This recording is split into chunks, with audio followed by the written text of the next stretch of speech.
Bienvenue sur Africa 24 pour cette nouvelle édition de l'Africa Tonight. Au sommaire de l'actualité au Congo, le général Jean-Marie Michel Mokoko, en détention depuis juin 2016, a été reconnu coupable d'atteinte à la sûreté de l'État par la Cour criminelle de Brazzaville. Il dispose de 3 jours pour se pourvoir en cassation. La plus grande compagnie aérienne d'Afrique subsaharienne, Ethiopian Airlines, lance une nouvelle stratégie d'expansion. Elle comprend notamment l'acquisition de nouveaux appareils.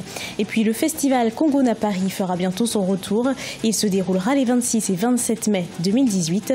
Cette seconde édition a pour mot d'ordre la promotion du Congo et de son patrimoine historique. Au Congo, le général Mokoko a été condamné à 20 ans de prison ferme par la justice à Brazzaville. Il a été reconnu coupable d'atteinte à la sûreté de l'État et de détention illégale d'armes. Fidèles à leur ligne de défense, ni le général ni ses avocats ne se sont exprimés à l'annonce de la condamnation. La Cour affirme avoir condamné par contumace à la même peine 7 co-accusés.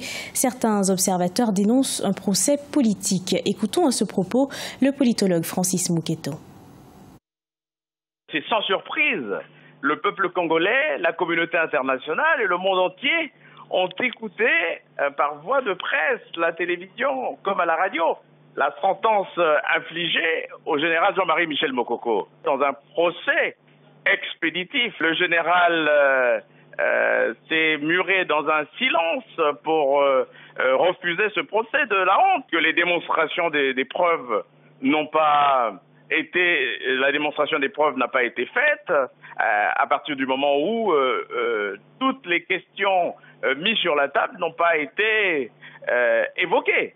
Le général qui écope donc de 20 ans de prison ferme, reconnu coupable des faits mis à sa charge, des chefs d'accusation uniformes à tous les prisonniers politiques à 3 jours pour se pourvoir en cassation.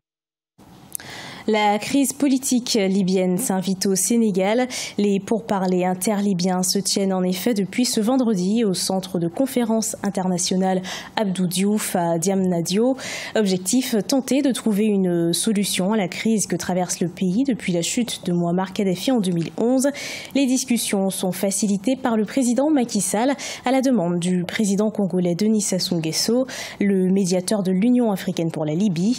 Rappelons que le pays dispose de 2 gouvernements, l'un dit d'union nationale mené par Fayez al-Sarraj et celui de l'Est dirigé par le maréchal Khalifa Haftar. 1 million d'emplois directs depuis 2011, c'est ce qui a permis de générer le programme gouvernemental dit des grands projets structurants. Entrepris dans divers secteurs, il vise à conduire le pays à une complète émergence d'ici à 2035. Les détails avec Corinne Kamseux. Dans le cadre des grands projets structurants initiés dès 2011, le Cameroun s'est lancé dans la réalisation d'importants chantiers touchant notamment au secteur énergétique. Les projets les plus notables dans ce secteur sont le barrage réservoir de Lompanga, déjà opérationnel, et les barrages hydroélectriques de Mekine et de Memveleu, ainsi que la centrale de gaz de Kribi. Et depuis le mois d'avril 2018, la problématique du transport de l'électricité a été réglée par le lancement officiel des activités de la Sonatrel. Ces projets énergétiques, la part des projets structurants consacrés à l'énergie, contribueront certainement à résorber le déficit énergétique et créer surtout les conditions de l'émergence d'une industrie naissante. À Douala, la capitale économique du pays, un 2e pont construit sur le fleuve du Vouri est déjà fonctionnel et l'aménagement des pénétrantes Est et Ouest a permis de désengorger cette ville, poumon économique du pays. Ces infrastructures sont complétées par l'autoroute en chantier qui va relier les 2 plus grandes villes du pays. La métamorphose est tout aussi remarquable dans la ville balnéaire de Kribi, qui accueille désormais un port en eau profonde, opérationnel depuis mars 2018. À côté des opportunités que le port offre pour le Cameroun et plusieurs autres pays de la sous-région, son impact sur les populations riveraines ne passe pas inaperçu. Vous allez avoir en gros 4000 nouveau chef de famille. Pour une petite ville comme Kribi, c'est pratiquement le quart de sa population qui va s'ajouter.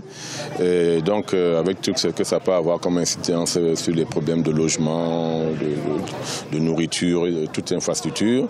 Et on peut parler également d'opportunités. C'est-à-dire que l'habitant de Kribi aura autant plus d'opportunités pour s'épanouir en raison de l'installation du port. Les grands projets structurants ont jusqu'ici généré plus d'1 million d'emplois directs au Cameroun. Désormais, l'économie camerounaise se démarque aussi par sa résilience et sa diversification, reconnue par les instances économiques et financières internationales. Pour les autorités locales, une stratégie de planification et d'assainissement des politiques de gouvernance a favorisé la mise en œuvre de ces grands projets structurants. L'atteinte de l'émergence en 2035 reste à l'ordre du jour.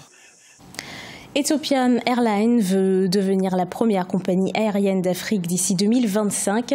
Pour y arriver, le transporteur éthiopien lance une nouvelle stratégie d'expansion. Cette stratégie comprend notamment l'acquisition de nouveaux appareils. La compagnie espère ainsi consolider son statut de leader sur le continent. Mariam Adramé. Ethiopian Airlines déploie ses ailes. La plus grande compagnie aérienne d'Afrique subsaharienne se donne les moyens de ses ambitions. Avec l'annonce de l'acquisition prochaine de 13 Boeing 787 et 6 Airbus A350, objectif affiché, devenir la plus grande compagnie aérienne d'Afrique d'ici 2025. La croissance a été extrêmement attractive. Une croissance remarquable dans cette industrie. Les compagnies aériennes se développent de 5 à 6% et atteignent un maximum de 10% n'importe où dans le monde. Mais nous nous développons à plus de 20%. Donc c'est impressionnant par rapport à la moyenne de l'industrie. Sa croissance récente a été si rapide que l'entreprise a révisé sa stratégie ambitieuse de 15 ans en 2010. Durant l'exercice 2016-2017, Ethiopian Airlines a généré 2,7 milliards de dollars, soit une hausse de plus de 11% par rapport à l'année précédente.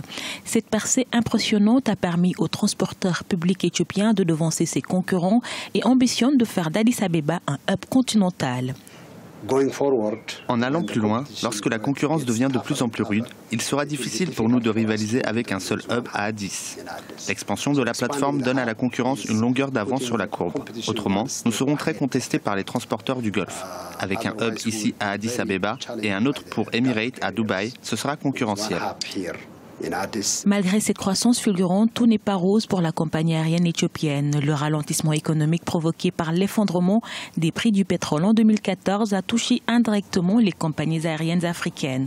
Dans le cadre de sa nouvelle stratégie d'expansion, la compagnie aérienne a également lancé une grande offensive pour étendre son influence sur le marché africain. Une plongée au cœur du patrimoine congolais dans son ensemble, c'est ce que propose le Festival Congo à Paris. Il aura lieu les 26 et 27 mai 2018 au Palais des Congrès de Paris-Est à Montreuil, en France.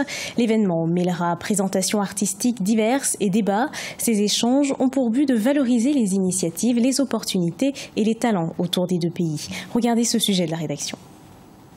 Le Festival Congo à Paris fait son retour. La deuxième édition se déroulera le 26 et le 27 mai 2018 au Palais des Congrès à Montreuil en France. Les Congolais de France, d'Europe, d'ailleurs et tous ceux qui s'intéressent à la culture congolaise y sont attendus.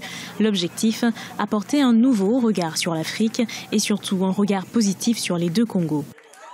Alors pour cette année 2018, on souhaite vraiment essayer de rassembler, de fédérer un maximum de personnes pour tout d'abord améliorer l'image du Congo, montrer le Congo positif, le Congo qui gagne et par extension améliorer l'image de l'Afrique. Cette seconde édition prévoit plusieurs temps forts avec le soutien de bon nombre de sponsors.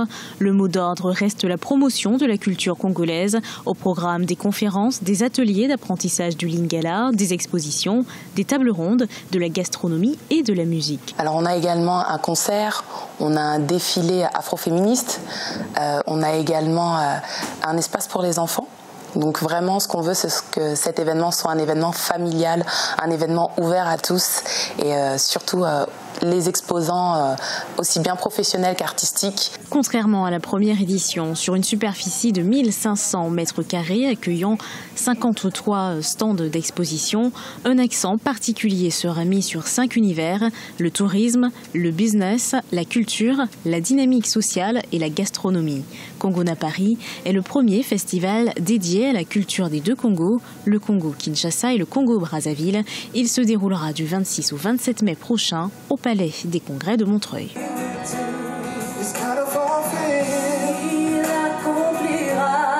Ce journal a été préparé par l'ensemble de la rédaction. Merci de l'avoir suivi. Retrouvez dans un instant une nouvelle édition de l'actualité sur Africa 24.